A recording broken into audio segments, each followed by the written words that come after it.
Hey everyone, it's Sophia Levinsky, your Central Florida realtor and faith-led friend. If you're in the process of selling your home and you feel tired, emotionally drained, or overwhelmed, today's message is for you. Because selling doesn't just take paperwork, it takes energy, decisions, and strength. And Jesus reminds us in Matthew 11:28, "Come to me, all who are weary and unburdened, and I will give you rest." Selling a home can feel very, very exhausting. There are showings, repairs, conversations, opinions, and constant decisions.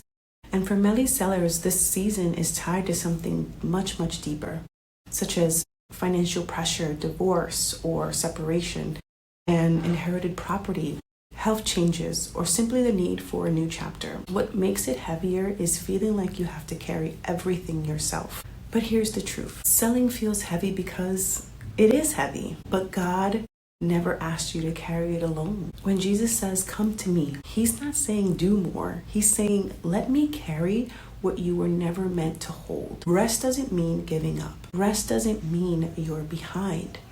Rest is obedience. And when you rest in him, clarity comes, strength returns, and the decisions don't feel as heavy. I've watched sellers release the pressure, and suddenly the process begins to move again.